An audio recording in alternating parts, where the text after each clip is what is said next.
better way to go, you might be able to say, yes, I'm gonna be able to add 10 or 20 or 30 in a year, but you kind of have to think smaller, and in that project, go for the lower amount, see how that works before you take on a big payment amount, because that is, it's a risk, it's a big responsibility, and it's a lot of stress, like, oh my gosh, I have to make this $800 payment on the first of every single month. Am I generating enough revenue to be able to do that? Again, there's industry standards out there that you can look at for what some of those projections are gonna look like. Another thing that we like to see too, like, so maybe you're adding another product, or you're adding additional employees so they can sell more products. Your expenses are gonna go up, so you're gonna wanna see, as you're adding these employees, how is that expense going to impact your revenue? By adding these employees, are you gonna be able to sell more? How much more? If you get into these other, like maybe it's a Kroger or a Jumble Gym or something like that, how is that gonna impact your revenue? We're a story lender, so I can share a lot of that information with our underwriters and say, by doing this, they have the opportunity to get in here or to go here, and that makes a big difference too, from a lending standpoint. But underwriters and even, anyone that's working on that loan package, the numbers is really what it's gonna come down to. Great. And then maybe, Camila, I think on this would love to get you involved a bit more. And can you tell us a bit about the grant writing process? What are the steps involved? What's kind of the timeline? What's what kind of companies are would be a good fit for pursuing that versus something more like ECDI or lending or equity sources? So the grant writing process, I think sometimes people think it's an arduous process where it's you kind of have to have a PhD to write a dissertation. I mean, really, they're like, oh my God. So, and then you have some clients who come in I found a grant, I'm gonna fill out a form and somebody's gonna write me a check. It doesn't hurt that way, kind of somewhere in the middle. But there are probably 6, I would say, steps, right? The first one is research. You want to research and find a grant that is aligned with your mission. Very, very important. And number 2, you want to prepare. So how many of you have written grants already? Okay. Sometimes the application may say, of course, you have your deadlines and all of that, but you want to prepare for whatever documentation they're going to ask for.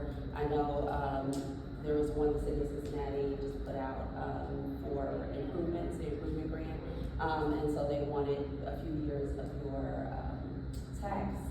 They may want your articles of incorporation, they may want bank statements, those things. Some, believe it or not, some small businesses, they don't have the food tips, a profit and loss statement. Some people are not keeping up with their accounting. Sounds like you are doing well. But those are things that you definitely want. What documents are they requesting, right? So that's preparation, and then writing. So you need to make sure that that budget lines up with the amount of money that you're asking for. I've had people say, I need $100,000 to do for whatever it is, and it's like, okay, that's great, but really your budget and based on your project, you really only need $50,000.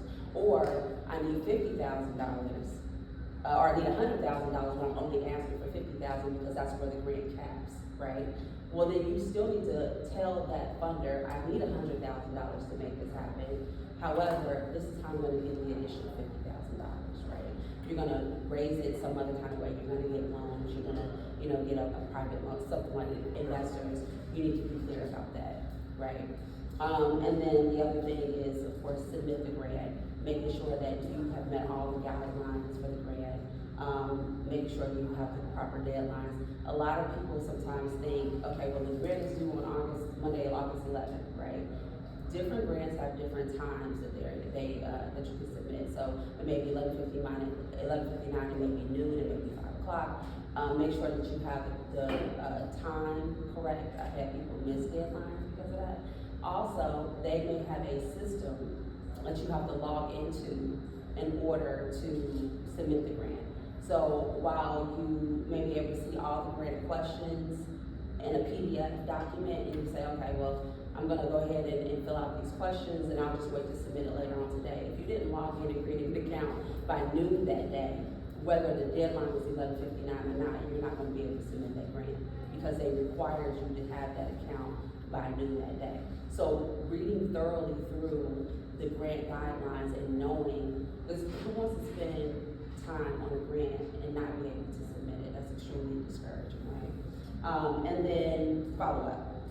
Nowadays, grant funders, they will follow up with you with additional questions, which is really a good sign because they're interested. They may also want to do a site visit. Some grant funders are starting to ask for that. And then they may want additional documents, so be prepared for that. A part of creating that kind of grant calendar is saying, this is the grant I'm applying for, these are all the deadlines that they have. And so maybe 2 weeks after you submitted the grant, they may say, we may follow up with you by this date.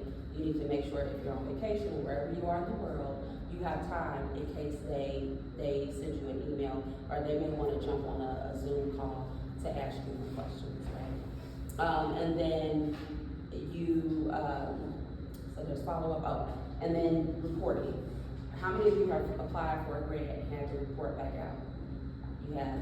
Sometimes the reporting is after the grant period, so a year later, but some of the grants that I've been seeing lately, they've been asking for quarterly check-ins, just because so many people are getting money and abusing it. And so they want to make sure every quarter they're checking in with you during the 1 year grant period. And some of them are asking for, within 6 months. So you'll have your 6 months, and then you'll have your end of the grant period check-in, which is generally a year after you receive the grant. And then, finally, you asked about the timeline, right? Yeah. Yeah, so a smaller grant is generally 4 to 6 weeks. A larger grant is 3 to 6 months from start to finish. So we know that there is an RFP, which is a request for proposals, that will come out. You generally have about a month to get the grant in. Once the grant is submitted, then you may have another month for them to decide whether or not they want to actually give you the money. And once they fund you, then you have a whole year generally. Some of them are more to do your reporting and things like that. So that is that kind of 3 to 6 month period with 4 to 6 weeks. Those smaller ones, and now smaller grants, you applied for a grant probably about 2 months ago, and it was a 4 to 6 week period, and it was a $50,000 grant, which is not common. Generally, it's like anywhere between $1,000 and $10,000 that 4 to 6 weeks, but it's starting to be a lesser turnaround time for the grants to be processed and for them to figure out if they want to give their decision. But we just applied for a 3 to 6 month, and that was for $500,000. So obviously it takes them a lot longer to figure out, whether or not they're gonna give you the money, and it was highly competitive. So I don't know if you all have any experience with LOIs, letter of intent, for grants. No? Okay.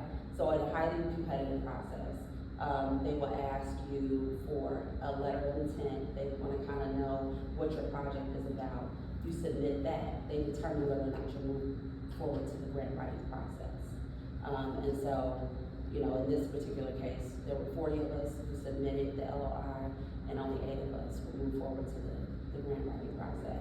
And from there, we had a month to complete the grant, and then they will take another almost 3 months to let us know if they get the grant. So, yeah. What are some of the resources to learn about what grants are available and what might be a good fit for your business? Yeah, so I would say if you're a smaller organization, or if you're new to grants, then start locally. So your cities, the economic development, of course, is always great. You've got your local BCs to learn about grants, Chamber of Commerce. Those are always great places to go and find out about grants. The library has a great grant resource center that you may want to look into for small businesses. So those are great, and also foundations. So if you are an organization that, for instance, if you are a restaurant and you decide, I want to provide meals for children after school, underserved children after school, you can partner with a nonprofit organization. They can act as your fiscal agent to be able to do some of those more mission or vision-driven types of projects. And so that's one strategy. But yeah, so that would kind of be one way to do it is to get in with those foundation grants. And then as you are able to get more grants, then I would say move on to a national database like, grants.gov, iPhone Limit, Allison, those grant fundings. Awesome. Super helpful. And I think next up, we'd love to talk a bit about like best practices for being successful with obtaining funding for your business. So maybe Camila, actually, just to follow up on some of what you said, like what are some of the best ways for like an entrepreneur to stand out in the grant application and have like the best chances of like obtaining funding? Okay. So what I'm starting to see a lot of nowadays is people are using AI, which AI is a great tool, right? But they're not tailoring their grant proposals. And so they're coming out very generic. And so that is extremely important. Make sure you tailor it. It's very smart to have a template, something that you pull from every single time you want to apply for a grant. That is very smart to do, but you have to make sure that you're tailoring that proposal so that it is specifically for that grant funder. And a lot of people, you would think that that would be a common sense thing, but no, people often think that grants are all the same. That's just kind of a copy and paste thing. They're looking to partner with you, grant funders are. And they want to know if you're going to be a good partner over the next 1 or 2 or 3 years, how long that grant process is, or that grant period is. So think about that. Let me think. I would say telling a compelling story would be really important too. Some people, sometimes they say, oh, well, I want the money because I want to make an impact, but how are you going to make an impact? If you say, I want to make an impact in underserved youth who are experiencing food insecurity, then you need to say, this is the type of kid that I want to work with, or population I'm working with, this is the data to back it up.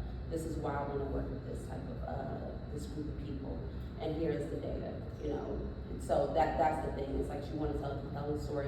This is what made me come to this type of, this work, or this is the reason why I wanted to apply for this grant, and then here's the data to back up why I should get the money, right? Or the impact that I can make. So those are the two, I think, most important. Oh yeah, budget. And we talked about that a little bit. The budget must match your plan and your project, and show readiness and capacity. So if you say that you want to go after a grant and it will require you to have X amount of people staff, then you need to make sure that you can do that. And it may not be that you hire more people. It can really be that you work with other organizations and other companies to help you build that capacity. Super helpful. And then curious, like how do like you and your firm kind of help folks with the like grant writing or like the whole like grant process? Is it like from the like initial discovery all the way through submitting and meeting and reporting, or are there like kind of specific stages where you spend more time with folks? So that's it. Generally people will come to us with grants, but we can't help with the discovery, like